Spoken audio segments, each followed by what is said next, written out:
Forward button. There we go. Welcome everyone. This is the Lost Pines Groundwater Conservation District Board Meeting, Wednesday, April 17th. It is 6:09 p.m. and we are at the Lost Pines Groundwater District new office at 317 East Hempstead Street for our first board meeting here tonight. Yay! Yay. So with that, please, if you can all stand for the Pledge of Allegiance and the Texas Pledge.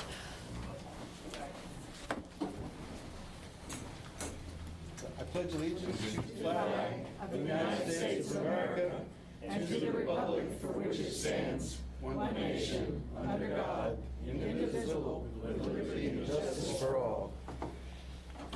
Honor the Texas flag. I pledge allegiance to thee, Texas, one state, under God, one and indivisible. Thank you.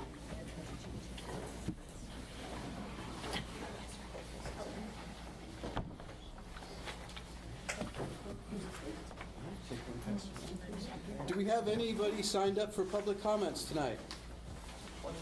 Any public comments? All right, seeing none, we'll then move on to consent agenda, item 3. The consent agenda items are routine and will be enacted by one motion. There will be no separate discussion on these items unless requested by a board director. Any questions or anyone would like to take anything out of the consent agenda? Or are we good? Looks like we're good. Okay. I make a motion to approve the consent agenda. A second. Okay, hearing a motion to approve by Director Cole and a second by Director Rogers. All those in favor, please say aye. Aye. Any opposed? Hearing none, the motion passes.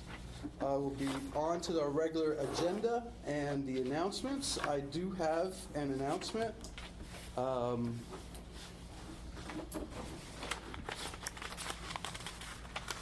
it is, let's see, amongst the morass of papers I got here. Here we go. So for folks that know, last year we applied for a Bureau of Reclamation grant from the federal government. And today, this morning, we received a email, Mr. Totten did, from the United States Department of the Interior Bureau of Reclamation regarding notice of the funding opportunity for the Applied Science Grant. And the Bureau of Reclamation, quote, is pleased to inform you that your application was amongst those receiving the highest ratings and is now being considered for award a financial assistance agreement. Reclamation anticipates awarding federal funds in the amount of $150,000 for your proposed project. Just please note, this letter is not a final commitment of funding. Financial assistant agreement will not be executed until further information about the project is developed and all statutory and regulatory requirements have been met. And a post-selection webinar to discuss the process for the development of financial assistance agreements and next steps with you will all other new recipients will be held on May 6th, 2024 at 1 p.m. Mountain Time. And our agreement should be awarded in September 2024 or earlier. So congratulations, Mr. Totten. Great job. And that was a matching grant. So we hopefully will receive $150,000 from the federal government, and then we will match $150,000. And it is for a local scale groundwater availability and flow model to enhance water resource sustainability in Central Texas. Sustainability. It's to improve our model. It'll improve our groundwater model. So great work. So that's my announcement. Anyone else? All righty. Discussion, consideration, and possible action on a district records retention policy, item 4B. Mr. Totten, this originated from you from the move. We were moving, and there was the need for such a policy, and you brought that to our attention. Yes, yeah, essentially, we don't have a record retention policy, so right now we have paper files going all the way back to the founding of the district. We're looking to preserve all of those files, but in a digital form rather than a physical format. But we do not currently have a policy that allows us to make that transition. So that was the impetus, was to get something in place, something similar to what other government agencies use for physical retention versus electronic retention, and help us kind of get out of that system where we've got way too many filing cabinets when we could have a couple of CDs instead. And so part of the monsters packet that you received this month was the record retention policy and the associated documents with it. I'll let Natasha address those. Yeah, Sure. please. So there is a law in the Texas Local Government Code that speaks to how you retain your documents.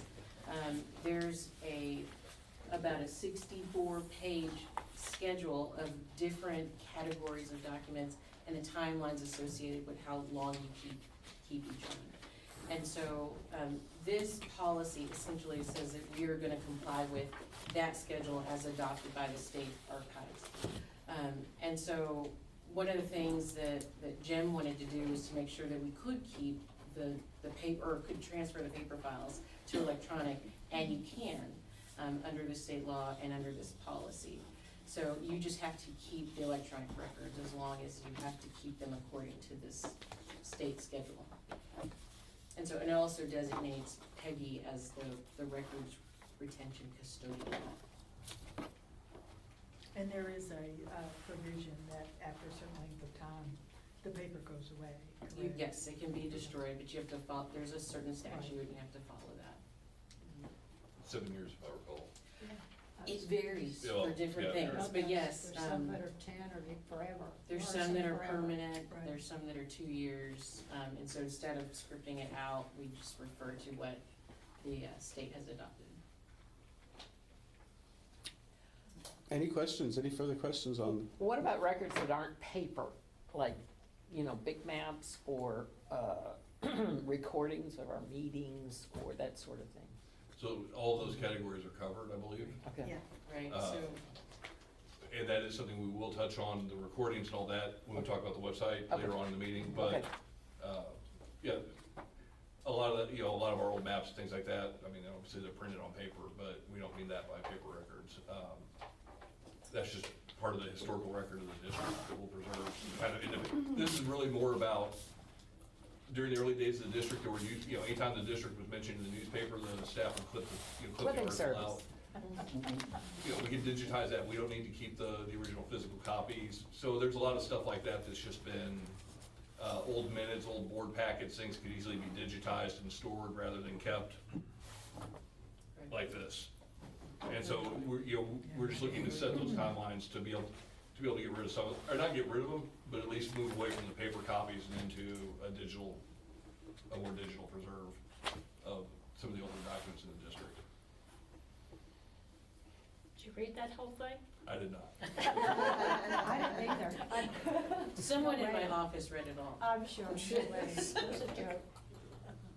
And that is gonna be in conjunction with the new system that you're bringing in to be able to take those, keep them, or is this something This that's is a- at the, Yeah, the State House or whatever? This is a separate item. This is, part of it is just preservation. Kay's question regarding our previous recordings of district meetings and things like that. I will touch on that later when we talk about new web services. But for right now, this is really just this came up as part of the move. And we just had boxes and boxes of files that had to be transferred and retained. And so we want to get out of retaining that paper record and get back into the, well, we'd like digital bugs, not silverfish is kind of what this comes down to. Any other questions? Okay. Any motions? I move that we accept the district records retention policy, and we have a resolution already written, so that's my motion. Okay, so we have a motion by Director Smith to accept the resolution to accept the record retention policy. Do I hear a second? I'll second. With the Director Cole second. All those in favor, say aye. Aye. Any opposed? Hearing none, the motion passes. All right, agenda item 4C, discussion, consideration, and possible action on proposals from web developers for the district's website. Mr. Totten. Yes, sir. I was really hoping that we could kind of move forward here, but the quotes I received from the company I've been in contact with expired before I could print them. They expired, when I opened them today, their quoting service would not allow me to open it and print it, so.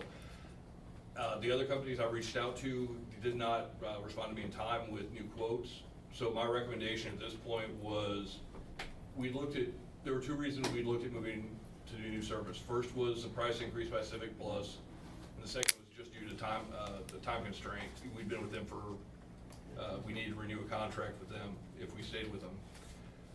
My recommendation at this point, given the lack of information and the very short time frame we have, we'd be looking at migrating. Our Civic Plus contract expires in mid-June.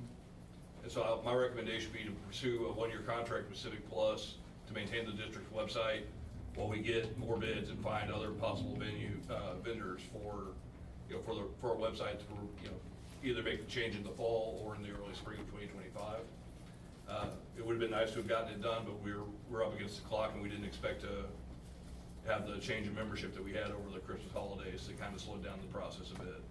So that would be my recommendation, was that if we can get a year contract, it's about $1,000 a month with Civic Plus.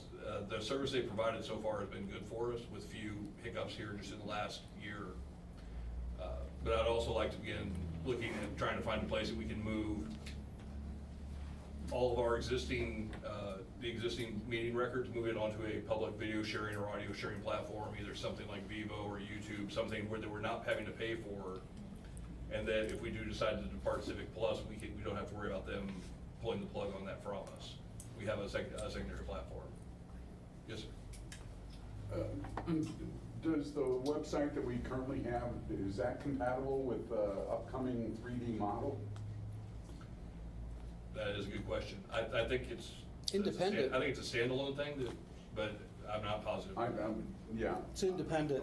Okay. It resides someplace else? Correct. Okay. And it has a different viewer, different software to view it and all. It's completely, very independent. When do you anticipate taking, doing another RFQ or whatever you're doing so that it doesn't end up at Christmas again? Well, the cost, based on the cost from the other companies we talked to, it was below the threshold requiring RFQs and RFPs. Oh, okay, I wasn't sure. So we just need competitive bidding.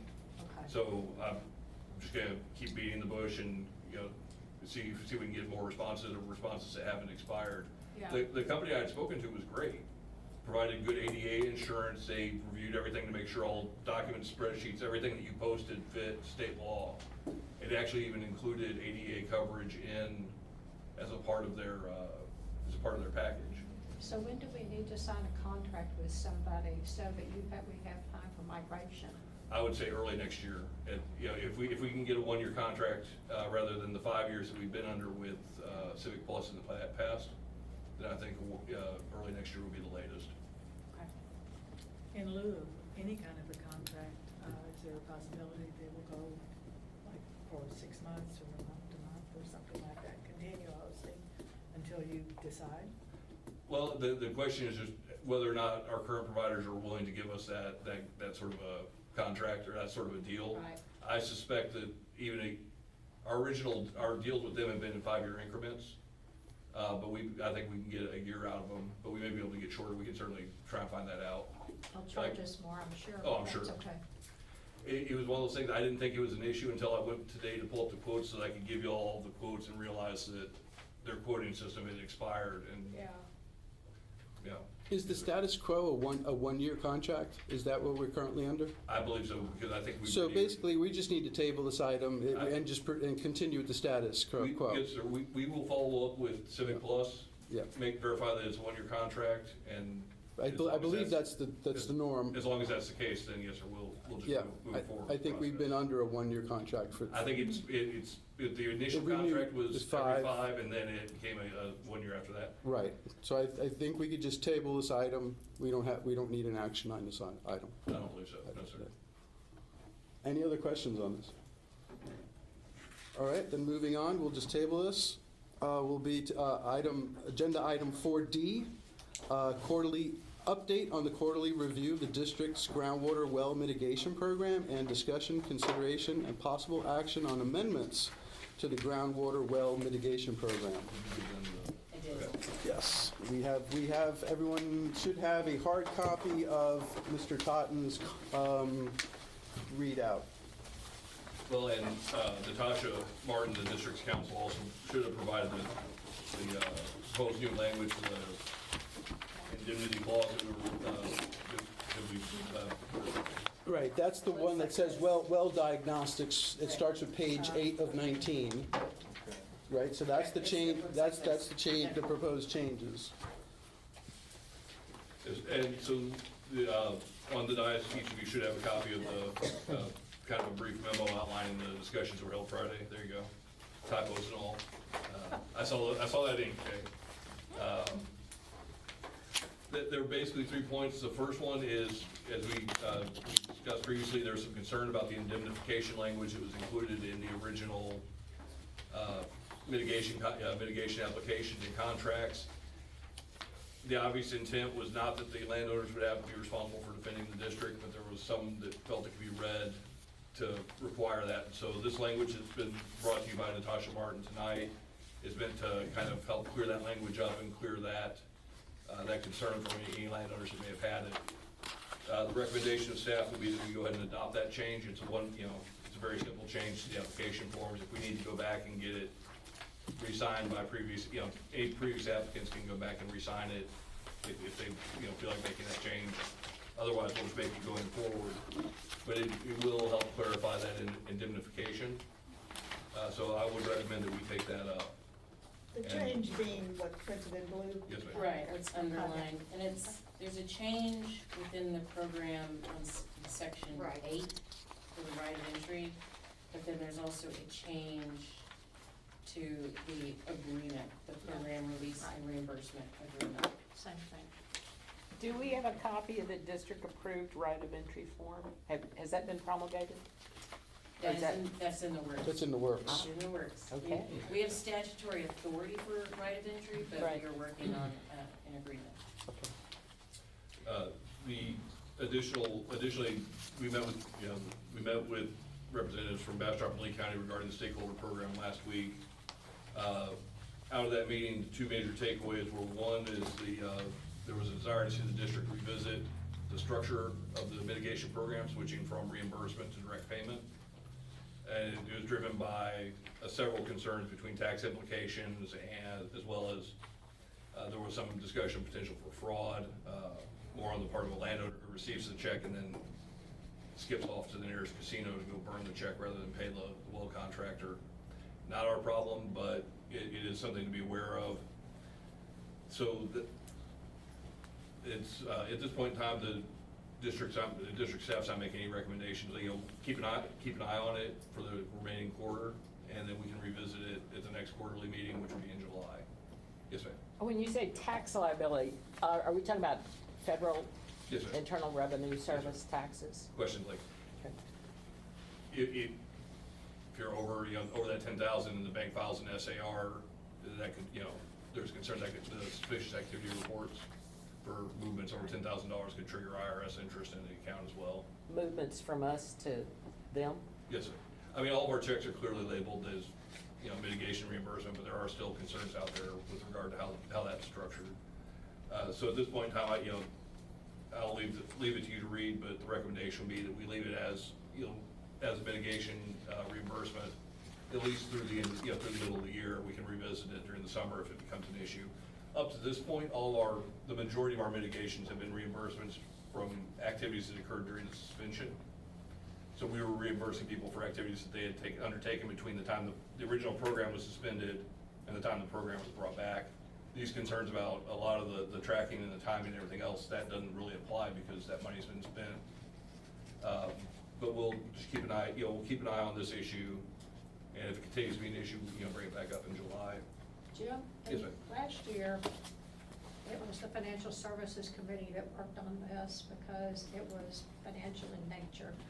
Would it be appropriate for them to review it as well, before you meet in the summer? Well, and I'm glad you brought that up. I believe part of the challenge we ran into was it was split between 2 committees.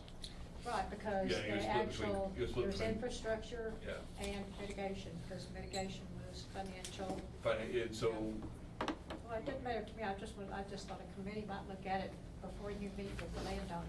You actually skipped the last sentence of my report, so. Oh, I'm sorry. Sorry. And the other thing that did come up was, the initial program was tied to the commencement of Vista Ridge. So it was for any mitigation that occurred starting on April 15th, 2020, going forward. There have been some questions about whether, you know, we could move backwards in time and, you know, look at 2019, you know, work that was done in 2019. One of our original applicants that we had during that first batch in January had a 2019 invoice that had to be rejected because that was done, it was before the 2020 deadline, or start of the program. At this point in time, I don't really see a reason to move that starting point from when Vista Ridge began commencement of production, so it's not a staff's recommendation that we would move that. But we have made changes to this program from what it was initially envisioned as in early 2021, I think, when it started, to what it became in 2024. And so I think it's worthwhile for the district to revisit kind of the philosophy behind it and the mechanisms that we have built into our program and see is it appropriate going forward. One of the things that we have run into is, you know, it may be a one-off case, it may be an edge case that no one had considered, but we have somebody that has a Calvert Bluff well, which lies in between the Carrizo and the Simsboro and is also within a half mile of a major producing area. Well, technically it doesn't qualify for the program, but is there a mechanism that we could consider to, you know, do we want to look at, is it just general mitigation, or do we want to, philosophically, I think the committees that have been charged with developing this program need to kind of revisit where do we want to go and how do we want to see this program run going forward, based on that, or based on what we've seen so far. Additionally, I think that pretty well, it's pretty well summarized in the memo that's put before you, but it's really a question of one, of fairness, and of two, how we want to handle that mitigation program. Do we just want to continue to focus on the two most prolific aquifers, the two most heavily utilized aquifers, or do we want to expand the program to provide a little bit of coverage, whether it's through adding a different strata, say the Calvert Bluff that lies in between the Carrizo and the Simsboro, or do we want to, provide coverage around existing pumping fields to, Because originally it was Vista Ridge, but you're implying that the Simsboro is also included, but we haven't considered any Simsboro, have we? The Simsboro was included in the original, Oh, it was? I'm sorry, not in the original program, it was limited to Carrizo. Yeah, that's what I was The thinking. program that started at the beginning of 2024 included only Simsboro and Carrizo. Okay, But I it was, wasn't aware of the but it was Simsboro. district-wide. Yeah. And so, like I say, we've already had some drift, and we just need to figure out how we want to apply this program. Absolutely.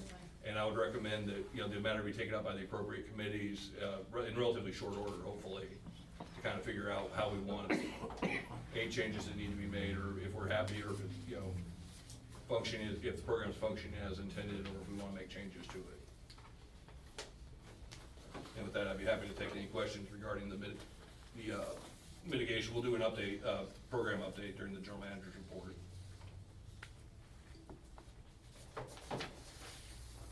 Any other questions? Then I guess the question before us is to accept the changes to the mitigation, The the indemnification. indemnification, Yes, and the entry clause. and the entry clause, so these changes that are before us.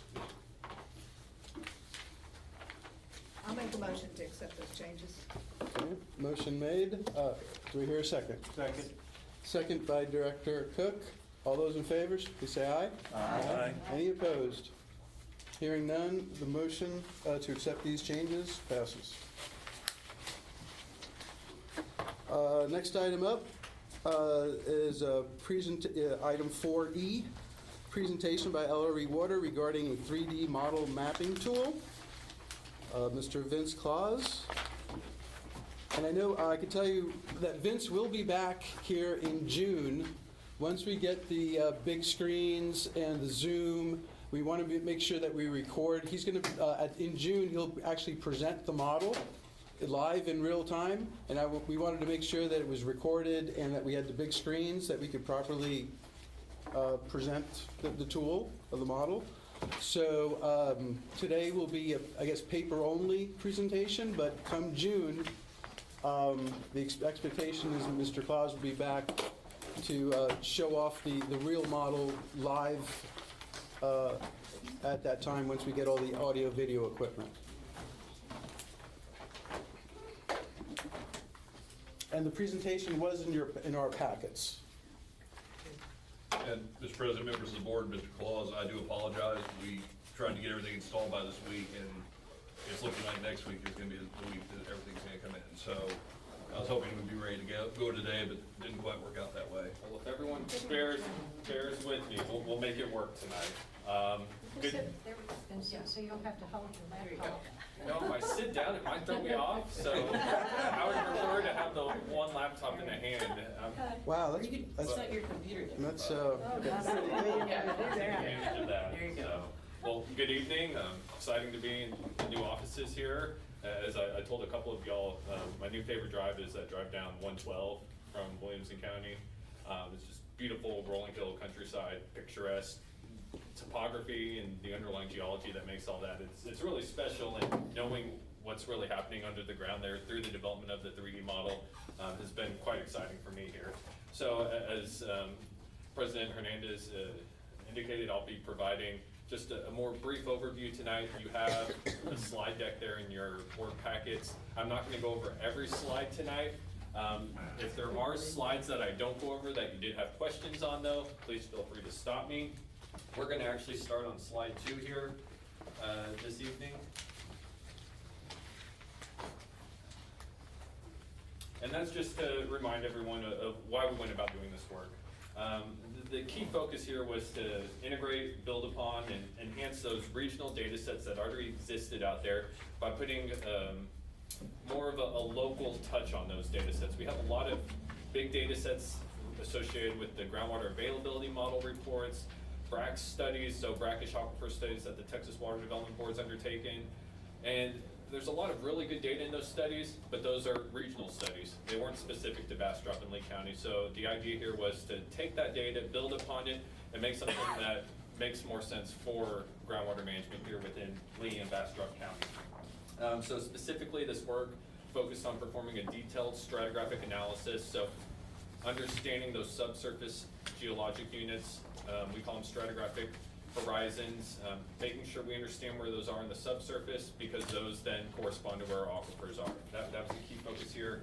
And then the end result is the development of the 3D hydrogeologic model. That's a nice flashy thing, but ultimately it's the data that's within that 3D model that we really care about, is how deep is it to the Carrizo aquifer if you're in southern Lee or Bastrop County. Hopefully no one's drilling to the Carrizo over there, but in terms of understanding our aquifer thicknesses, depths to our aquifers, those relationships between our aquifers, that's what this information really provides us at the end of the day. And now we're gonna skip forward to slide 7 here. just to add a point that this work was started in January, or the board gave the okay, the green light in January of 2023.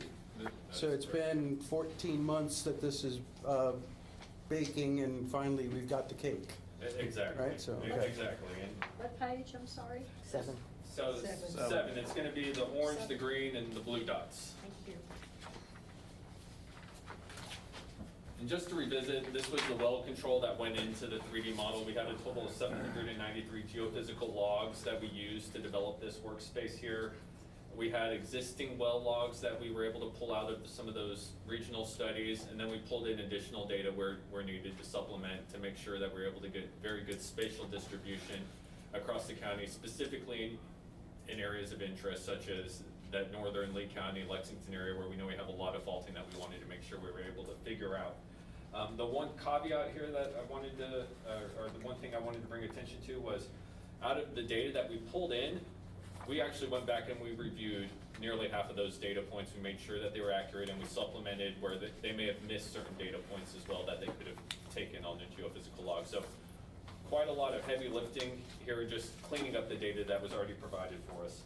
And then we'll skip to slide 9 here, or page 9, my apologies.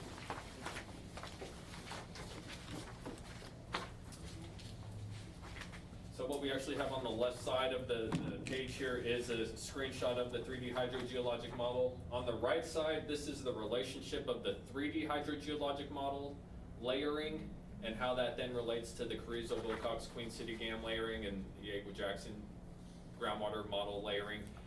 So it's not a perfect one-to-one match for layer 1 to layer 1, but what you can see there is all the layers that are within the Carrizo, Wilcox, Queen City GAM do have an equivalent within the model that we developed, and that allows for that easy communication between any local model that Lost Pines decides to build and that regional model. We wanted to make sure we were staying consistent with those regional models so we can communicate with them. And then we're gonna go to the next page here, page 10.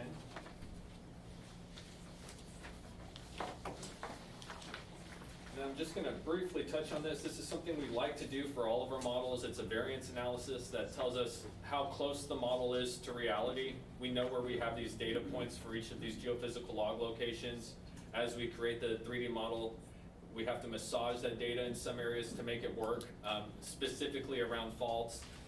We do this variance analysis to actually prove confidence, to show that although we're talking about several thousand feet of geology here, on average, we're about 10 feet of where we're supposed to be. So for every given spot on the model where we had a data point, we actually compared that data point to what that model surface was, and we were plus or minus 10 feet on average there. So it's really good when we're talking about formations that are 400 feet thick to be within a couple feet of where that formation actually exists in the subsurface. Is something that was extremely exciting for me to personally see here.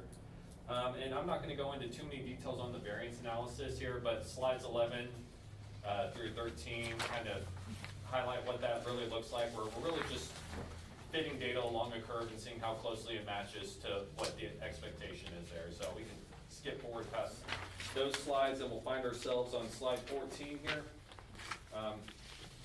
There was a question about the 3D model workspace. It is a standalone software, similar to Adobe Acrobat. We all open PDFs on our computer using Adobe Acrobat, or most of us do. The Leapfrog software is similar to Adobe Acrobat. Anyone can install it on their computer. It's free to use. It's something that doesn't take up a lot of space on your computer, and then you'll double click on the viewer file, the Leapfrog viewer file, which is your 3D hydrogeologic model, and then it will open up seamlessly using this viewer, just like a PDF opens up seamlessly through Adobe Acrobat. So kind of that same type of relationship there, to where yes, you do need additional software, however it is free to use, and it kind of just runs in the background. You don't even realize you have it installed on your computer. And then we'll go forward to slide 20 here now. As you're going forward through slide 20, you'll see screenshots of the different model scenes. We'll talk about those next month in more detail. As you're thumbing through, you will see that we are getting some pretty significant faults in there. That's the Milano fault zone. And then next month, we'll touch on that a little bit more, of what that actually looks like within the subsurface. And so slide 20 here is where we're transitioning now from the 3D hydrogeologic model to what we call the supplemental deliverables, the GIS data sets, a virtual bore framework, Lost Pines, GCD registered wells. We did an aquifer assignment on those. These were all things that we said we were gonna do at this project's onset. So we wanted to make sure that we were able to follow through on those. Two things that we were not able to do, one was related to water levels, one was related to water chemistry. We wanted to integrate water levels. Just the spatial distribution of current water level measurements didn't provide us the level of detail we needed to actually bring in those water level surfaces. That could be something that we come back and do a year or two from now, as we are able to increase water level control. What really happened there is we had a lot of great control in very local areas, and then we had to extrapolate that really good control in the local area across 2 counties, and things got a little wonky when we tried doing that. And then with water chemistry, had a lot of samples in the shallow outcrop areas or just slightly down dip areas, but then nothing in the far down dip areas. So we had freshwater values that were getting extrapolated 4,000 feet below land surface. So we weren't comfortable with what that data was showing us, so we did not include that in the model. These are things that with more data, with better data control, or with very specific areas of interest, we could potentially go back and do, but just for this, we would have been providing something that was filled with a lot of irregularities and things that maybe would have thrown some sort of caution to the overall analysis if we would have presented that information. So what we have actually on slide 20 here is an example of the virtual bore framework. What this is, I know it's hard to see, but these are 250 foot by 250 foot polygon grid cells across both Lee and Bastrop County. Each one of those grid cells has a registered depth to that aquifer, or those different geologic units at that location. So we call this a virtual bore framework. This is something that anyone can, any database management system provider should be able to plug into a virtual bore tool. It's something that we've done for a lot of clients. I think HAF should be able to use this. We've provided this to HAF in the past. If they're unable to use it, we can provide it as a standalone virtual bore. That's something we could talk about as well, where it's just another link on the website, and then it opens up a web map viewer with this that you will not see. You'll actually just see a map of Lee and Bastrop County. You click on it, and then it gives you that underlying geology. So that's the virtual bore tool, the framework there. And then for the Lost Pines GCD registered wells, a couple things that we saw there is, so within the registered well database, one thing we were really lacking was screen intervals. This is a conversation we've previously had. We have nearly complete well depth coverage in the database. I think about 400 wells out of the 3,400 or so, or 3,800 or so are missing well depths. That's not a big number, and that's pretty common with the age of a lot of these wells. But the missing screen interval data was something that we usually then go back to state well numbers for and tracking numbers, and we pull that in from the state database. But we weren't really able to do that because in terms of those state well numbers, we only had 134 wells with the TDLR number and 109 wells with the state well number. So in theory, there were only about 250 wells there where we could have done that. So what we did instead is we just used well depths, and we assigned aquifer codes based on those well depths. So we took those well depths and we assumed, hey, if this well is drilled into the Simsboro, it's a Simsboro well, even if it's drilled through the Carrizo. If someone's gonna drill through the Carrizo and they've drilled a well down into the Simsboro, that's most likely a Simsboro well. So we did that for every single well in the database where we had a well depth information, we had accurate location information. What we then did is there were wells already in the database that had aquifers assigned to it. We kind of cross-referenced those two results analysis, and we were at an 82% match. Where we weren't consistent was where we were calling wells Hooper, where the district was calling them Simsboro. In retrospect, thinking about, hey, if someone's gonna drill through the Simsboro and maybe they drill 50 feet into the Hooper, most likely that's still a Simsboro well. So that's where this method was a little flawed, but if we did have screen interval data, we could improve upon that. So improving upon district data sets, we just got done doing it with Barn Springs. I've done it for Middle Pecos, Clearwater. We've done it with pretty high levels of success in terms of what we're able to do at the end of the day in terms of improving that underlying data, providing those screen intervals, if that's something the district's interested in. I've got questions. Yes. So if we wanted to get this data and update the HAF database, the boring tool and the aquifer assignments, you would be able to help on that? That would be something additional that we'd have to task you with? Yes, and so this shapefile that I've provided Jim on a thumb drive, that virtual bore framework is something that HAF should be able to plug into the tool they've already created for you. Okay. That's something y'all need to talk to them about. Sure. If they're unable to do that for some reason, it's something we can do too on our side of things through a separate standalone platform. And then in terms of the registered well database, I've already taken the database that HAF has in their system. I've pulled all that information down.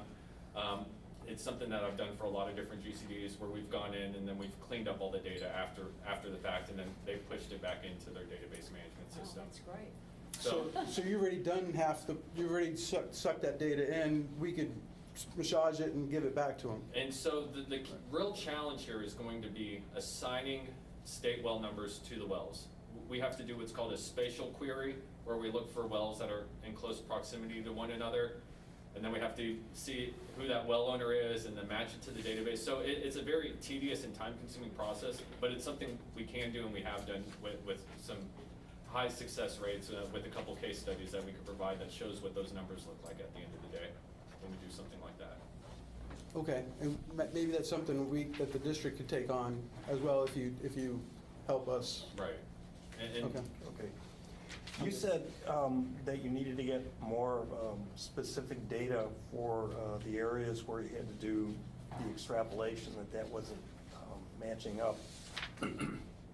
Is this, mean you have to go out in the field and get, could you expound on what that data is? So what's actually happening here is, we'll just say we have 800 well control points across the county. And we have geology that is changing across the county. And what happens is, we may have a data point at 500 feet here, and then we have another data point at 550 feet here for that same formation. But then we also have formations higher and formations lower. Everything's acting together, and so it's not that we necessarily need more data points, it's as the model workspace conforms to all the various data points and all the different locations where those data points exist. There is some smoothing that takes place, so we don't have these, what look like almost meteorite impacts in the model workspace itself. Instead of, it creates smoother geology where 10 feet of plus or minus variance is really, that's insignificant.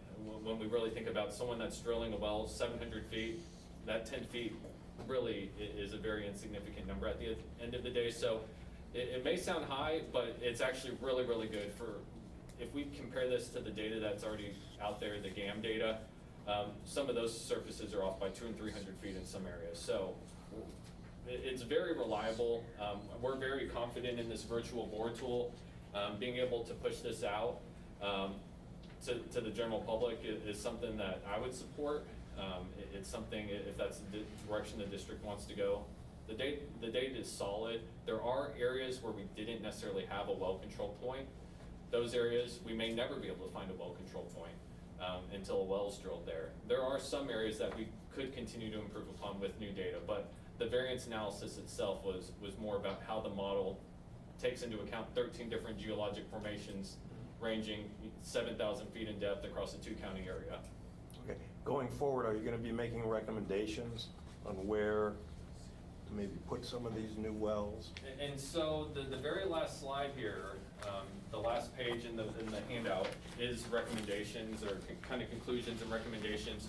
One of those recommendations is for the board to consider annual updates or some sort of update cycle that takes into account new data points. If there's a new well field that comes online and it has pertinent information, or if there's areas where we're saying, hey, the geology's just not matching here for some reason. Maybe we want to go back and see if we can find some new data points in that area or reevaluate things.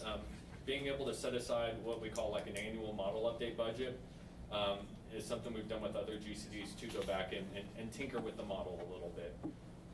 Okay.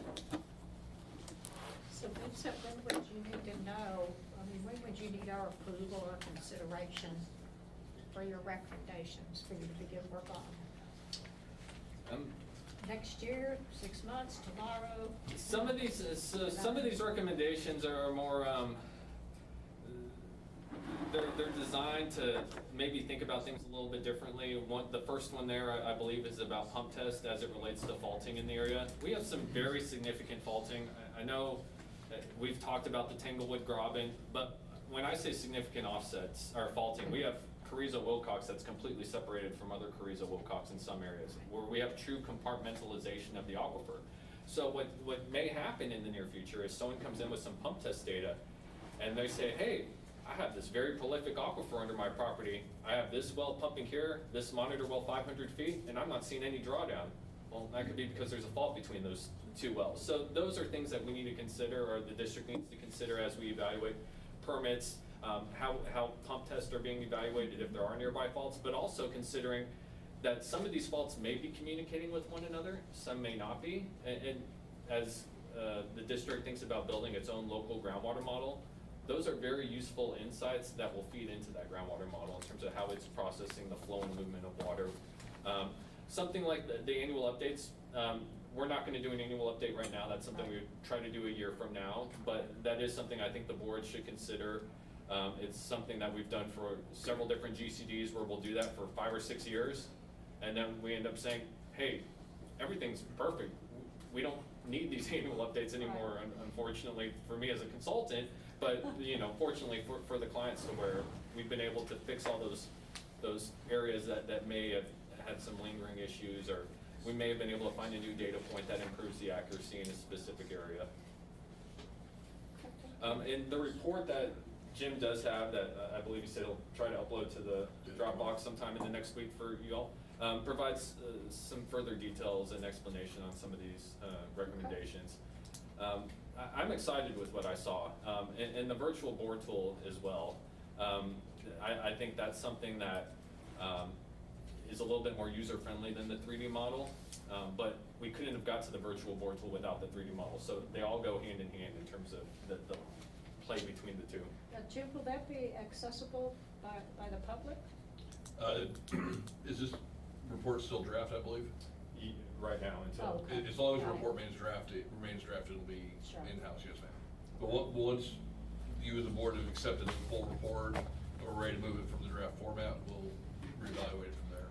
Okay. The HAF database has a boring tool that is right now accessible to the public. So Right. if we can get this data and update that, then it will be, That's fantastic. that'll be an avenue for the public to get. Okay, great. Vince? Yes, Director So, Rogers. how would you access information on the virtual bore framework? Would you just plug in the longitude and latitude at any given point, or would you have to have a well number to say, I want to be by well 112? So it's usually a click on the map or enter your lat long points. Okay. Everyone creates it a little differently. I know half, they've changed their tool over the years. Ours But if is. you had the latitude, Right. longitude, you could. That's typically how these work. It's been a couple of years since I've looked at the half tool.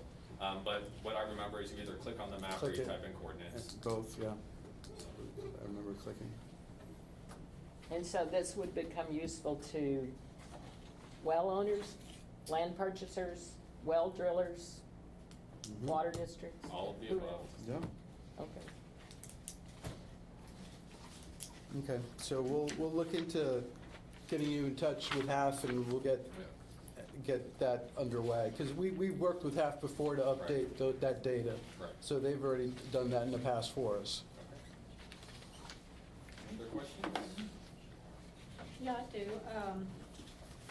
On the maps I was looking at, because we're going to be considering the groundwater management zones, and we've recently, in the past month, learned that there's a proposed LNG plant in Lee County, right along, well, I don't know exactly because they've been keeping it hush-hush, but somewhere around Road 112, which you were talking about driving down. Of course, there will be a drastic change to Lee County, and we're meeting with elected officials, because of our concerns. But what kind of water, where are they gonna get water from? And because there's already, it's the SLR properties, the old Alcoa, some of that is still in Lee County. They have the Alcoa mine up north, and they have the strip of land through Lee County, and it extends into Bastrop County where they have the Three Oaks mines. So, all of us are concerned, and then of course Samsung just got a big boot with infrastructure, federal funding, to expand. They're gonna be huge. So we're all in the western, I guess, part of Lee County is the most populated unincorporated area of Lee County. So where would their water come from? If we're talking groundwater, you're running out of options when you get out that way. You have the Is there Simsboro. thoughts too? Well, everything's dipping towards the Gulf Coast, the way Right. the geology outcrops, but we're looking at the Simsboro or Calvert Bluff, or my apologies, Simsboro or Hooper, once you're, did I just get it back? No, Simsboro Hooper. Simsboro Hooper, once you get that far west. There's always brackish water too. For an LNG plant, I would assume that they're looking at more freshwater supplies. You mentioned the SLR property, maybe that's where the water's gonna. They've got a 1,200 acre lake over there in the north end. So, That's what they used to use for the plants over there. I find it highly unlikely that it's gonna be Carrizo water though, Yeah, just yeah. based on where that area is Right. located with respect to the Carrizo geology. So- But that I have will a- require new permits, will it not? Yes. My understanding is Samsung bought all those permits. We're kind of getting off the topic a little bit Right, I here. just wanted to know I- the maps. If there's any further, are there any further questions on the 3D? No. If not, we could, no, stay right where you are, Vince, because I'd like to open up the next item then, 4F. Okay. The discussion, consideration, and possible action on proposed boundaries of a potential northern Lee County groundwater management zone. So might as well open that up since Cheryl, you brought up the boundaries and Yeah, I the just 112. wanted to talk, I didn't know if he was gonna Yeah. talk about that, okay. Yeah. Thank you. Given that Vince is standing up, let's take advantage of. So I think there might be some lingering questions from your presentation last month. Okay. And Cheryl, in particular, I think, did you have anything still lingering from last month, I believe? Well, no, just, I had always wanted to make it as big as possible, or to encompass the areas that are going to be impacted in the Carrizo. And, of course, I was worried about the outcrop areas, and I've talked to Jim about the outcrops of the Carrizo, which are, north of 112. And we talked about the confined versus unconfined areas of the aquifer and how that, because I'm worried about the outcrop going dry, from pumping Yeah. further Yeah, east. yeah, because last month, Vince talked a lot about the eastern edge, but Right. we didn't talk a lot about the western edge. Yeah, so that's what I So- would like more information on, because I guess I'm coming from the thing that let's do it as much as we can within reason, so that we don't have to go back. Now, if it's totally irrelevant, that's another thing. So Vince, can you just shed some light on the eastern, the western edge? The last time we spoke a lot about the eastern edge. Could- How does that, where is that in relation to the Graben? Just It's west to the left. part of the Graben Be actually. south. To the left? The Graben is just to the right? There's the Graben to, Yeah. just to the, So you're talking about on the other side of 112? yeah, either 112 or the county, and the county line, where the Yeah. 77, 112, and Because there's there's a, not really another physical bound or a recognizable boundary other than Right, 112 and the 112. county line, right? yeah, there's this, there's about 3 highways or county roads that kind of go in that direction. So it could possibly. It could be one of like 3 different county roads. Yeah. But in terms of hydrology, can you shed some light on that western So, side? Touched on a couple different things. The one thing I'm gonna first touch on is the difference between the unconfined and the Thank you. confined portion of the Carrizo. We talked about the Tanglewood Graben last month and how that geology has created a dropped block, and then you have the raised block, and it's the raised block where everyone is having drawdowns that are approaching the top of the Carrizo aquifer there. That's where we had that Okay. red bullseye of less than 80 feet. Near the up of- thrust. Right, that up block side, where we had less than 80 feet of available drawdown in many wells in that area, until you hit that unconfined portion of the Carrizo. So there, the Carrizo's still confined, but we're reaching that point of where water level declines will make that more of a semi-confined, and then continued water level declines could change that condition there for that area locally. Now, when we're talking about the unconfined in general, we're usually talking about the outcrop area. Right. So specifically the Carrizo outcrop area, we have a fault that pretty much separates the Carrizo outcrop area associated with the Tanglewood Graben, that dropped block, from those confined portions. So when we're talking about the Carrizo outcrop, this is one area where, this is my personal belief, is all that recharge that's occurring in that Carrizo outcrop, because of that Graben, is not making it to the downdrop side of the Carrizo sands there. Instead, that would be flowing into the Queen City and some of those other shallower formations, if we're following that natural hydraulic gradient towards the Gulf Coast there in terms of that flow path that these systems normally take. That Carrizo outcrop area is completely separate from everything else we're talking about. Drawdowns in the Carrizo outcrop, we're gonna see drawdowns occur in a different way because of that fault.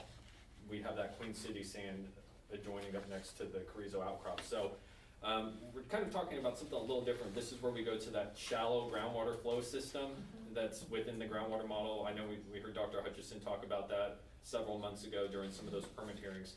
But we have that layer 2 in the groundwater model, which is that shallow groundwater flow system that follows surface topography, and then we get into those deeper confined portions. So the concern up until this point has been the deeper confined portion. We really haven't been talking about that unconfined Right, portion.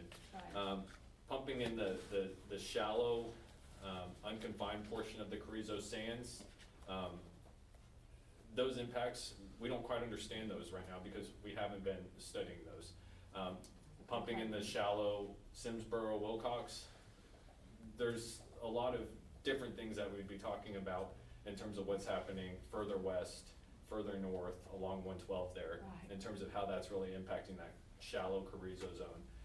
But because of the faulting, this really unique hydrogeology for northern Lee County, it's definitely created a nice messy picture for us to sort through as we continue to have this discussion. But unconfined and confined portion, really two separate systems is what we're looking at for the Carrizo. I know in certain systems where there's not the fault like that, eventually, sometimes people in the outcrop area that have shallow wells in the outcrop area, sometimes their wells go dry because of pumping further down dip, excessive pumping, Right. So that was part of my concern. I guess I wish we knew more. Do you need direction from us to do more research on the western part? Or not? It's up to the board. I was really looking at the Carrizo subcrop through absolutely. everything I I've just- done, and more generally speaking, just the hydrogeology of northern Lake County. Sure. Does the model help for this area with respect to the Calvert Bluff and the Simsboro to get at if there's similar issues with the Calvert Bluff and maybe we should be looking more than just the Carrizo? Can you comment on, does the 3D model help to answer that question? Yes and no. There was actually previous work that was done by Steve Young and Ewing. It was actually Ewing was the lead author on this, where they actually looked at the Tanglewood graben and pumping, and they actually were able to conclude that there were some hydrogeologic barriers around the graben. But in terms of the vertical offsets and the compartmentalization of the aquifer, the Simsboro is thicker, the Hooper is a little bit thicker. So yes, we're getting separation, but we're not getting as much separation. I think the thing that you were potentially getting at was the potential communication, the vertical movement of water from some of these systems. We could look at that, but there's still quite a bit of uncertainty in terms of what that data is gonna tell us, because right now we just have the groundwater model to use. And I think it's been pointed out numerous times that it's been inaccurate in this area. We could start doing some localized pump tests and some other things to better understand that. We do get communication from all of our aquifer systems here, if that's what the question really was. Well, it's just that the Simsboro is thicker, so the offset isn't as bad because they overlap more. We're still getting offset, but yeah, instead of this, it's more like, yeah, more so like there's this. still so there's still transfer across the graben. Okay. And that data can be looked at through the 3D model. We'll be able to see the thickness. And a local groundwater model will better predict that. And yes, we can see the thickness, and the figures that were already provided in the Right. packet Shows that. demonstrate some of those changes in terms of Okay, the so we depth. can take a look at the thicknesses of the Simsboro and Calvert Bluff in this area. I do want to make sure that I'm properly addressing yours and your question, and then also make sure that I didn't miss any pieces. Yeah, no, I Yours was as just well. curious because we're gonna be considering where to draw the boundaries, and one of the selections that Elvis sent was for 112 and to the western, what is it, Milam Williamson? I think it's Milam and Williamson both up in that side, so that was an option. That's why I was wondering if we need to consider adding that now. But you're saying we really don't have enough information, and it might be challenging to get it. Is that correct? Yeah. We could take another look at it. Yeah. We could go back to the drawing board on how we evaluated the data, if the board would like that.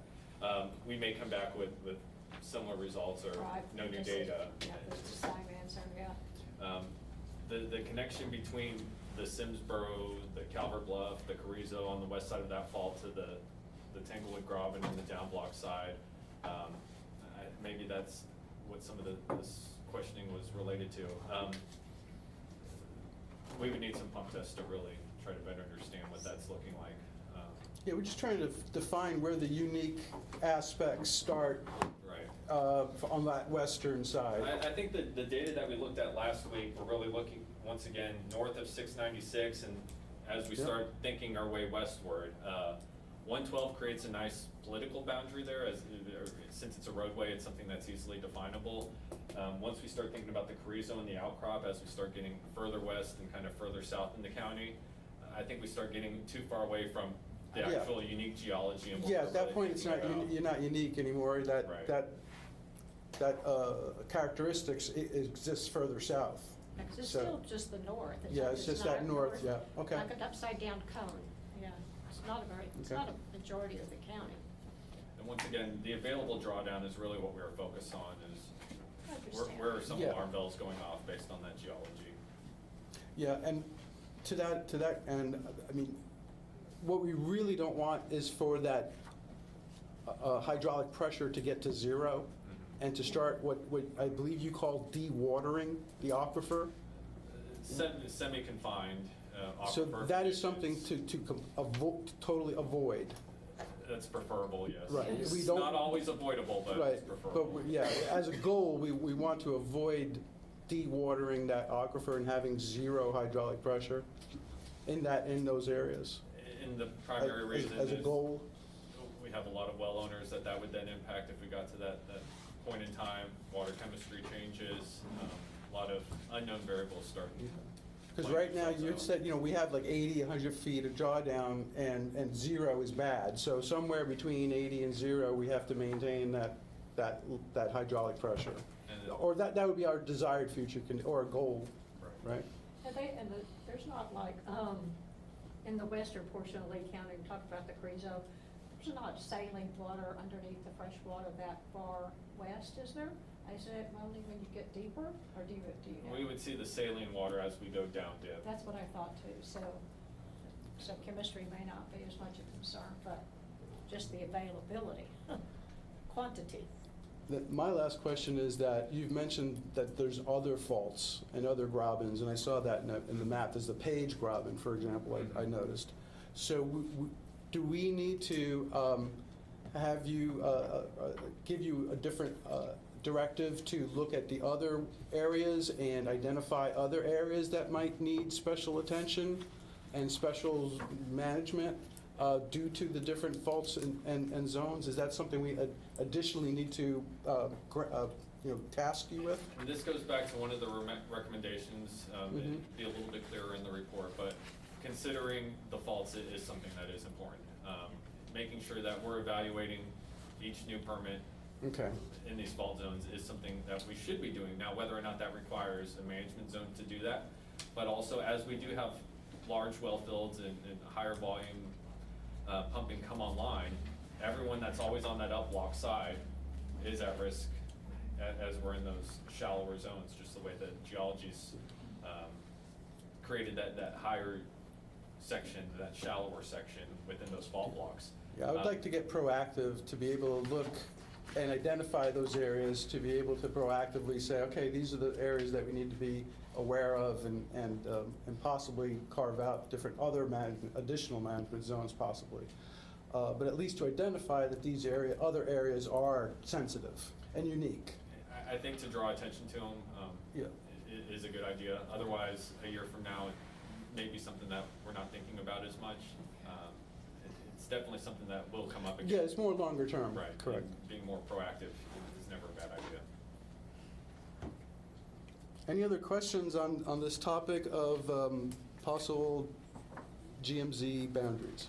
Any other questions for Vince? Thanks. All right, thank you, Vince. Thank you very much. With that, then, we'll move on to the next agenda item. Well, it says action, it says consideration. If possible, I think the action would be for the management committee to flesh this out and Oh, okay, and get I a- thought we were gonna vote on it tonight because of the way it read. Oh, yeah, I read that too, but then Mr. Totten said, well, the action could be that the committee fleshes this out further.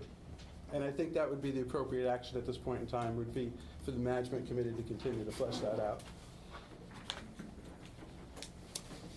Next item on the agenda is the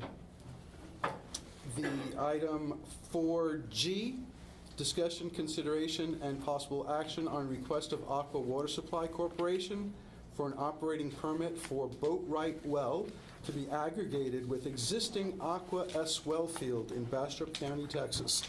And this request is processed under District Rules 7.2.c, 7.2.d, and 15.4. So with that, Mr. Totten would like to speak first, and then Natasha, if there's any follow-up on Natasha. Thank you, Mr. President, members of the board. This is an application filed by Aqua to add, it's a no increase amendment to an existing set of permits. The Aqua S field is approximately 8 wells located on Highway 304 south of Bastrop. So the application that's before you is to basically add an additional well to that existing well field with no change in the annual increase. Excuse me, no change in the annual authorized production.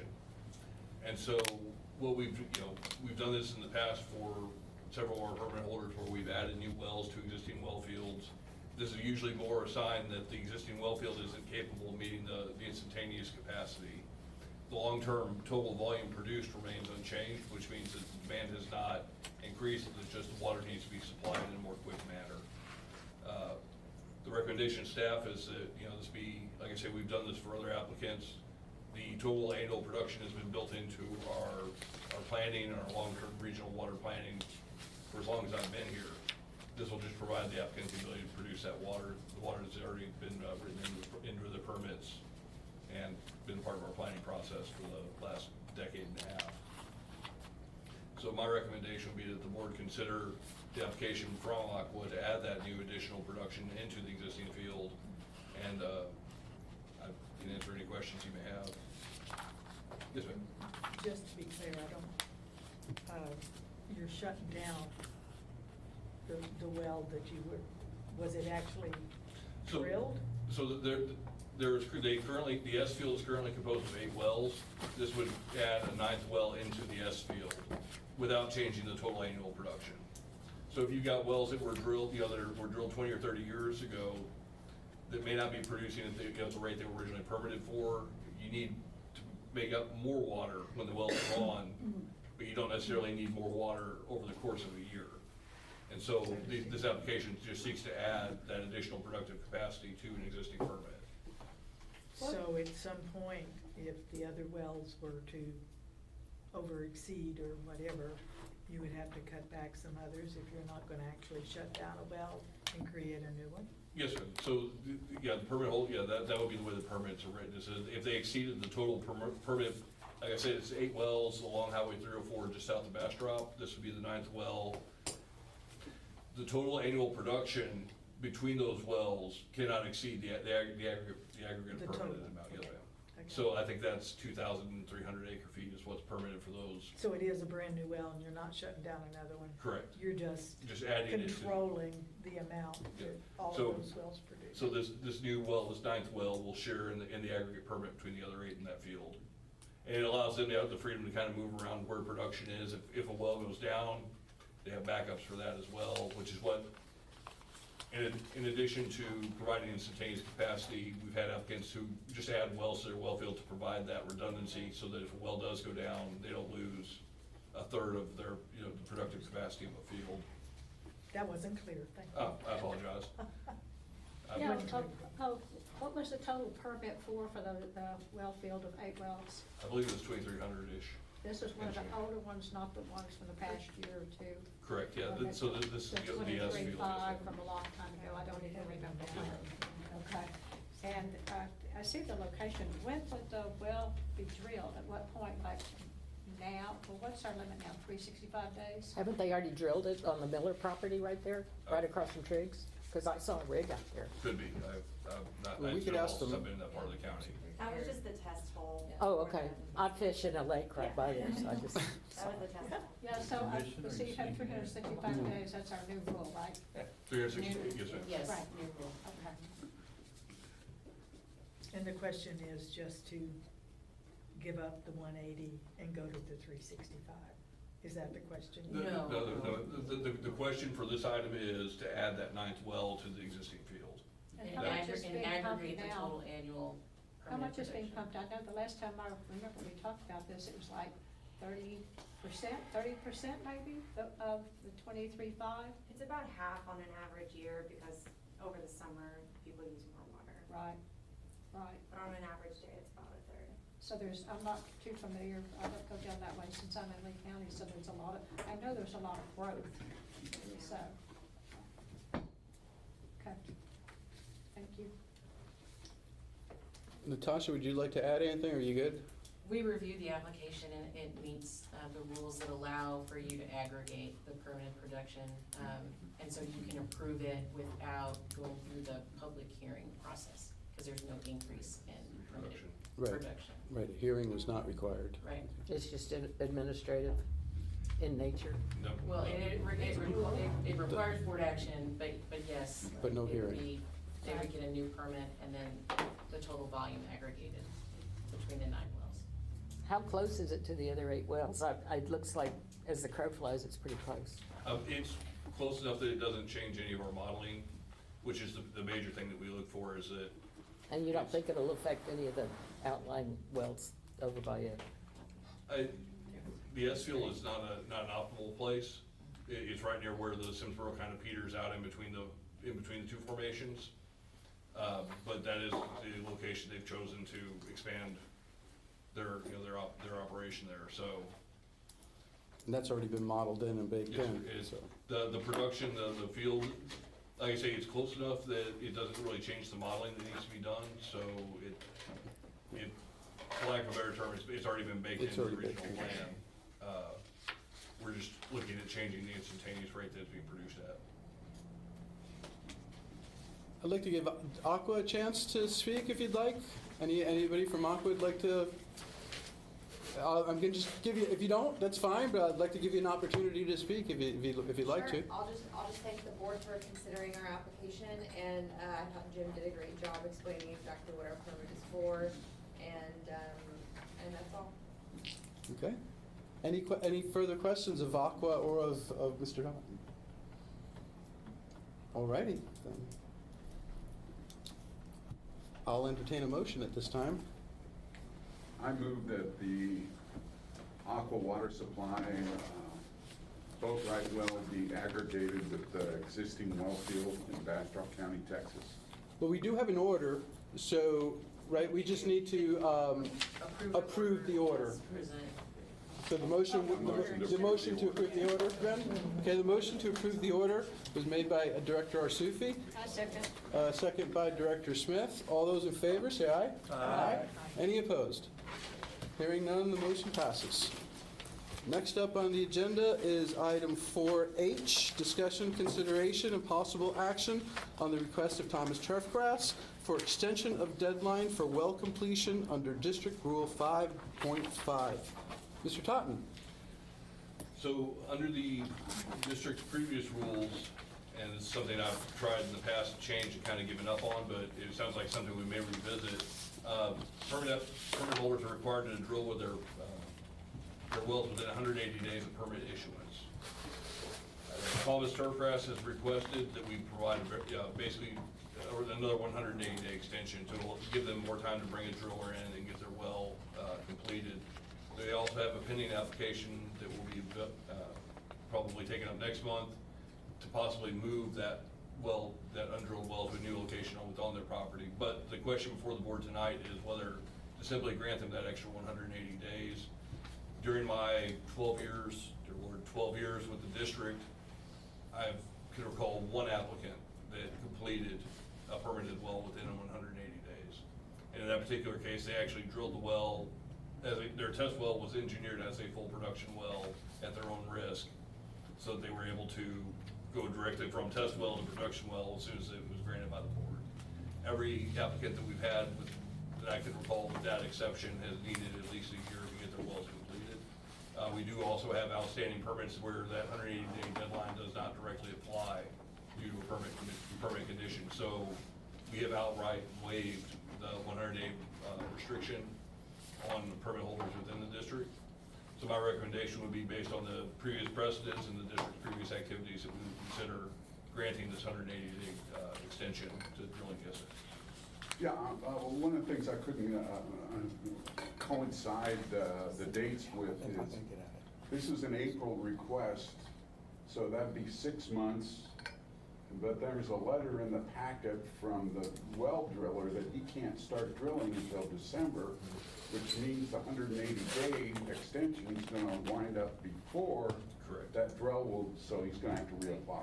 Well, let me speak to the timeline. So their actual expiration date would be May 7th, 2024. So your extension is gonna be added to May 7th, 2024. And then that would put you at November 3rd, 2024. And so a letter was received this morning saying that it looks like December is the earliest that we could get to it. If they get there then. Yeah, right, if they get there then, probably And be so January. your rules, and I'm glad I memorized it because my laptop just died. So it allows for an initial 365 days for time to completion. And then the second portion is they can ask for a 180-day extension. That second portion is the same as the prior rule. So we didn't change the Right. time frame of the extension. And so I understand that Thomas Turfgrass might ask you for something more than 180 days to encompass that December deadline, but I'm gonna let them speak to that. We Would, have the right would to that do that. require, yeah, I was gonna say, It's so, do we have the right to change that? right now, how the rule is drafted, 365 and then 180 extension, they would need to get a variance to go above the 180-day extension. And so there's a process for that. They need to submit a writing to you to explain why they Okay. should get something above 180 days. So next And so month. we don't have that writing, but we do have their request in before their permit expires, so that's okay. I mean, they're not gonna expire as long as they come back in and ask in writing for the variance. Okay. So the best we can do today is a 180? Yes, Okay. And then if they want to apply for a valid variance, then we could Right. revisit that, but, or, right. okay. So, and I reviewed the variance rules today, and I told Mr. Nesloni that he could, ask you guys for more time, but it looks like that ask needs to be in writing. In writing, which, Yeah. and so we don't have that, we can't Right. act on it today. Okay. Right, but you could, But we could can get act them on the to 180. November 3rd, Yeah, 2024. we can act on the 180, Right. at least to get something, okay. I move that we approve the 180 edition. I second. Okay, the motion has been made by Director Smith to approve the 180-day extension, and seconded by Director Rogers. All those in favor, please say aye. Aye. Any opposed? Hearing none, that motion passes. Next up is committee reports. With possible board discussion, no action will be taken. The Financial Committee did not meet, so there is no committee report from the Financial Services Committee. The next up is the Governance Committee. We met at 9 a.m. on April 3rd via Zoom. Myself, Director Rogers and Smang, Natasha Martin, Bobby Salehi, and James Totten. We primarily planned tonight's agenda, the retention policy, the bids of the website, the mitigation program, the mapping, and this permit, the aqua permit amendment. And we are preparing for a May 14th board meeting. So in May, the board meeting is going to be changed from the 15th, Wednesday the 15th, to Tuesday the 14th. And that is to accommodate a public rules hearing and the board meeting at the Bastrop Convention Center. So we're moving it a day earlier that's when the Bastrop Convention Center was available. And so we were finalizing the preparations for that. Bobby and Jim are finalizing a new district complaint form, and we'll post it on the website, and that'll start the complaint process. Thank you. And also, they're working on a form for the Right of entry. for the right of entry. That's a work in progress as well, that we mentioned earlier today. And that is the last item, that the DFC monitoring well agreement form, that's what I called it, is in progress. And the goal is to obtain agreements from all the approximate 120 DFC official monitoring wells over time. Next up on the committee is the Infrastructure Committee. The Infrastructure Committee met on April 9th. We talked about the situation we're sitting in now. We had not gotten a bid for the cabinet, although Jim says something has come in since then. We talked with local, we stopped looking at companies that produce cabinets And and looked stopped at- trying to compete with the people that are building houses in the area, and figured local craftsmen Yeah, might be the better, right. more effective way to get there. Yeah. So anyway, that's in the works. We discussed using tables like we're using. Part of the issue is storage. Put together an SVG version of the logo, so we don't have a mock-up yet to look at and think about. But apparently that'll happen. fairly Yeah, I soon. just need to get to, Yeah, like, sit in front of a computer for a little bit. Right. I think the last SVG I had, a couple of board members said they looked more like it wasn't a loblolly pine, they said it looked more like Oh. something spruce, and therefore. oh, yeah, Yeah. okay. So We have not received any other low-maintenance landscaping bids. The first ones we got we thought were really high, so we're gonna keep working on that. The web host quotes we discussed, but Jim just told about that situation. And, we discussed that we still don't have any progress on the well monitoring network cross-referencing for names and addresses and well number, which is something we feel like we need to get going on. That was it. All righty. Education Committee is up next. Okay, hang on. Education Committee, we met in April, and basically, as you know, we're recruiting for the educator outreach position. We discussed our process and timeline with interviews for the educator position expected in early May. Jim has polled us for availability for interviews. We have received some applications. We haven't gotten any more new ones, do we? That's I'm aware of. Okay. We did discuss the resumes that we had received. The deadline is April 30th.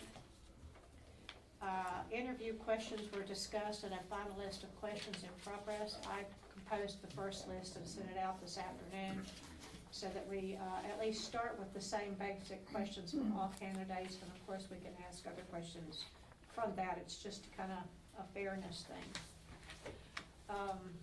The newsletter was last published in August, and a new one needs to go out after updating.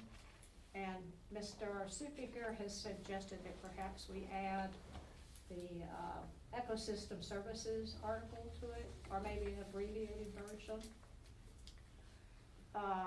Lists of community resources and media contacts for the future educator are in the works as well, so that we'll already have names of school contacts, media contacts, things like that. That's all. And I guess the next time we meet will be to interview. And maybe by the May meeting. And I don't know, I may not be there. Well, we'll see. We'll just have to see how it goes, if not. Because we hope to hire by early June, but that's the ideal, if we were lucky enough to get a candidate. Thank you. Okay, next up is the Management Committee. Director Rogers. Management Committee met on April 9th, 2024 at 2 p.m. by Zoom, and in attendance were Cheryl Smith, Elvis Hernandez, Herb Boone, Natasha Martin, Bobby Salahi, and Jim Totten, and myself. We reviewed draft rules for public notice last Friday for the May 14th public hearing on rules and discussed them, and that took a while. And that was it. All right, with that, we'll move on to agenda item 4J, the General Manager's Report, where no action will be taken. Thank you, Mr. President, members of the board. The General Manager's Report for April 17th, 2024. For the reporting period between March 1st and March 31st of this year, we recorded 13 new wells that were drilled within the district. That's 10 in Lee County and I believe 3 in Lee County. About average, we see between 12 and 14 wells drilled on a monthly basis were reported to us. We did not receive records for any new pre-existing wells through the district's Form 300, so it stands at 13 and 0 for the month of March. With regard to drought conditions, I'm sorry, I skipped. We've conducted 3 water quality tests, engaged approximately 10 wells. We're working with LRE to try and get spring is the worst time of year to try and schedule with outside consultants in terms of getting out in the field, because when they say it's going to rain, it doesn't. When they say it's not going to rain, it does. So we're still working to get out, to start running LRE through those monitoring well networks, and that number will go up once we get that booked. As far as drought conditions within Lee and Bastrop County, it's unchanged. There's no drought reported by drought.gov in either county. Although Lee County experienced the 44th driest March within the last 130 years of record keeping, in Bastrop County, it was about the 54th driest. So it was a dry March, but both counties are still out of drought conditions within the district. Since October, GMA 12 has not met, although Gary and I have been playing a very epic game of phone tag for the past week, trying to work out the next GMA 12 meeting. So there is headway on that finally. Maybe next month GMA 12 will meet, but we will make sure that you have whenever that does get scheduled, we'll make sure that the board and the public are informed of that. The numbers that you see in front of you with regard to the mitigation program have not changed from last month, which is part of why, I brought up the consideration of possibly expanding the program. We seem to have cleared the backlog of work that was done prior to January of this year. There are a couple of applications still pending that may need new wells that I know about, but the paperwork has not been filed. So we're kind of in a lull of activity in that regard. But so up to this point in time, we've spent around just under $80,000 for that mitigation. We are still working to develop the contact list that Melissa brought up. Basically, something that will allow us to implement the wells that LRE has recommended in their previous reportings in terms of adding to the monitoring network. So we're in the process of developing that. And then as we develop the right of entry paperwork that we discussed, that'll be included as part of the contact that we have with those landowners. It's only fair to bring them everything at once rather than getting them to commit and then coming back a month later and going, oh, by the way, also sign this regarding entry and access. We do have the pending permits for the Rambo Materials, which is a sand and gravel operation located out on Wilbarger Bend. It's there in Bastrop County. They had initially applied for too much water based on their surface acreage and based on their test well data. They have since reapplied and are being reevaluated. It'll probably come up for the June board meeting for your consideration there in the format of a public hearing. Region K met this morning in Austin. I wasn't able to attend that, but they did meet. Region G had met previously towards the end of last month that you were notified of in the last GM report. With the exception of that today's Region K meeting and the last month's Region G meeting, I'm not aware of any other meetings or any other activities that would be of interest. The regional water planning groups are still more or less in their quarterly meeting stage. They'll probably last about another year before they start moving up from bi-monthly and then monthly after that. But for right now, we're looking at quarterly meetings in that planning group stage. So with that, I'd be happy to answer any questions that y'all may have. I have one Yes, ma'am. question on our report of the drilling permits and well registration.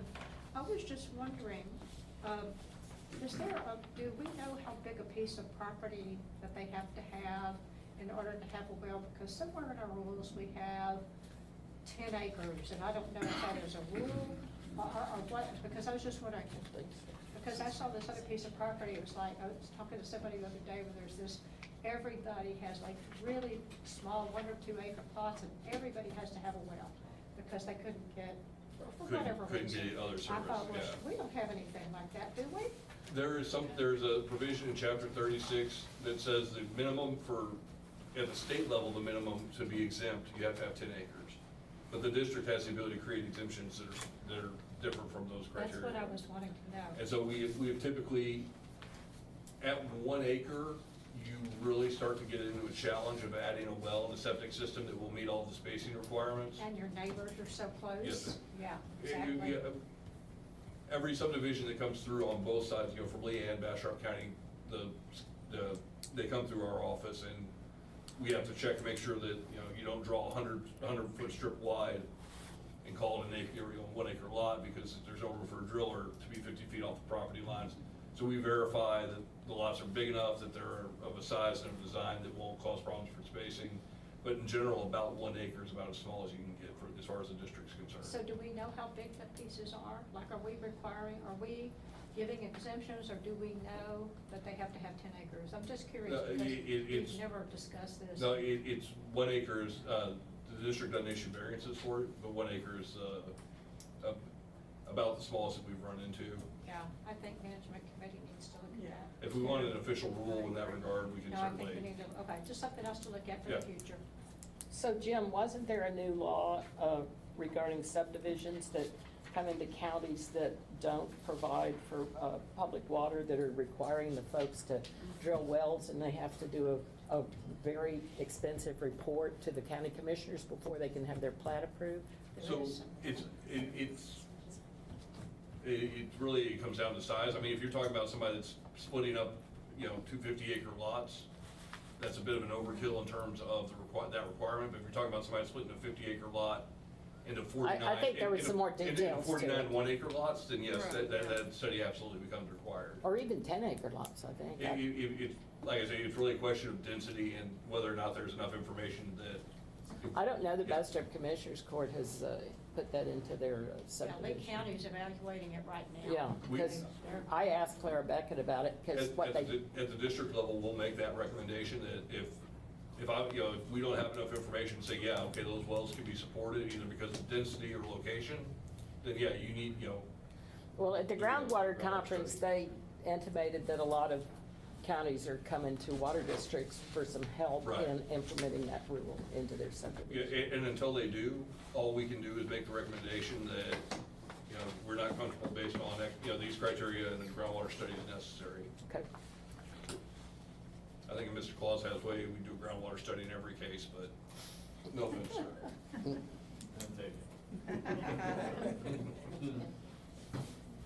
Any other questions of Mr. Totten? All right, with that, we'll move on to agenda item 4K, which is consideration of future agenda items.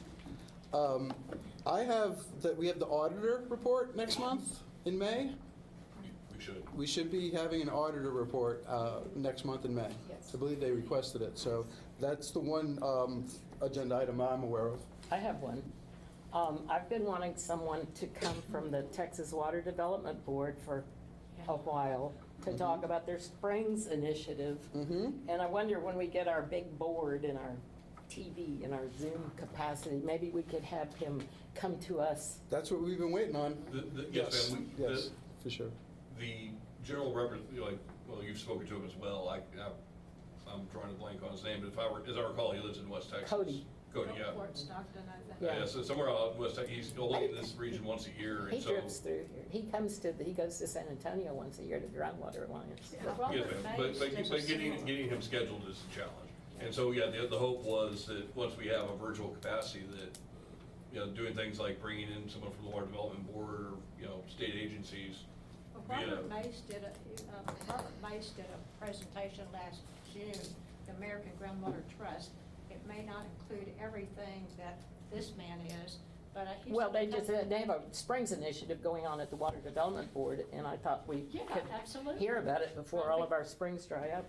If we can't get them, I would suggest we check with Robert Mays and see what he would do in the meantime. Yeah.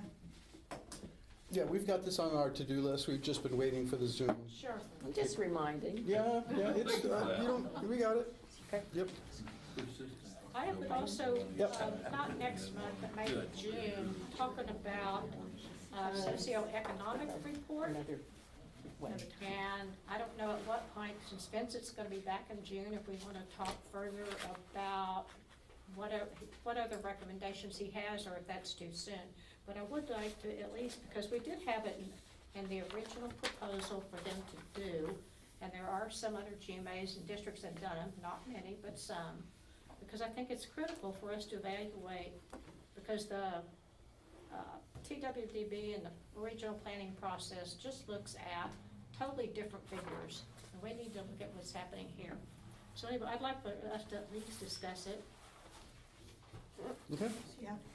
okay. Yeah. Anybody else? Alrighty, moving on then. Agenda item 4L, discussion, consideration, possible action on district board meeting calendar. Anybody have anything? Again, the only thing I have is it looks like August, we're gonna move our board meeting 1 week earlier to August 14th. And that's because Groundwater Alliance. we have a Groundwater Alliance Summit in San Antonio is the week of the 21st, and there's an overlap, so there's a conflict. So it looks like I believe everybody was canvassed. I think we had one director that might be out that week, but, so it looks like we're gonna go and move to August 14th, the board meeting. All right? Are we still talking about changing the time of these meetings? That gets- That's M. Yep, so here we, so, I'm sorry, no, something- no, it's not M.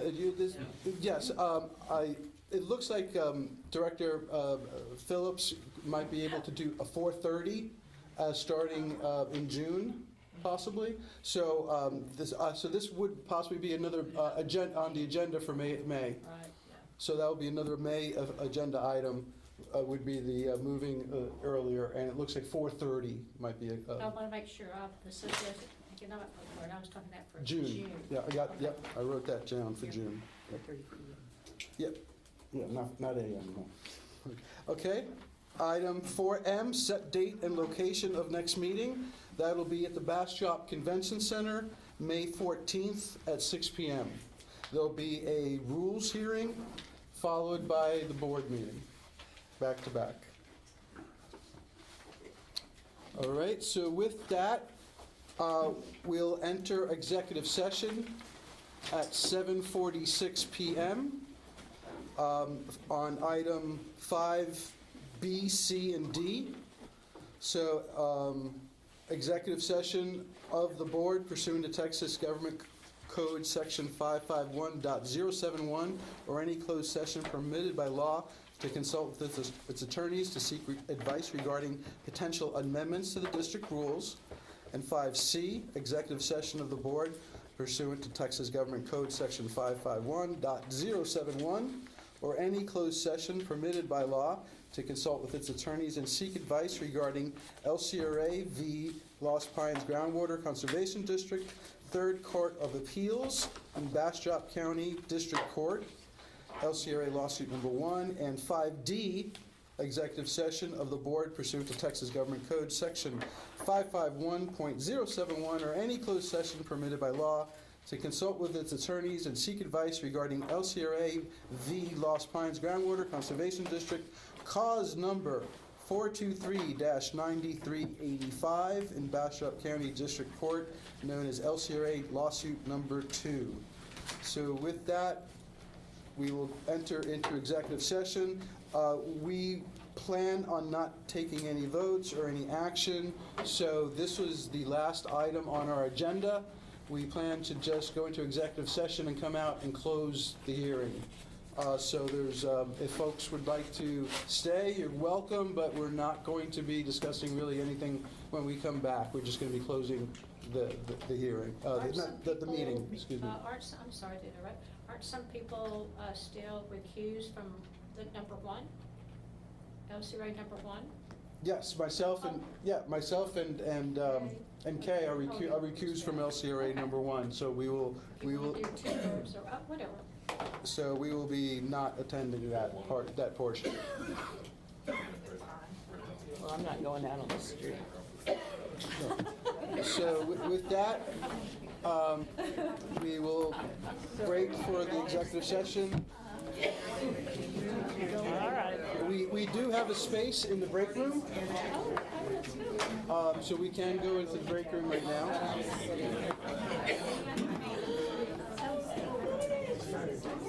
To the break room right now.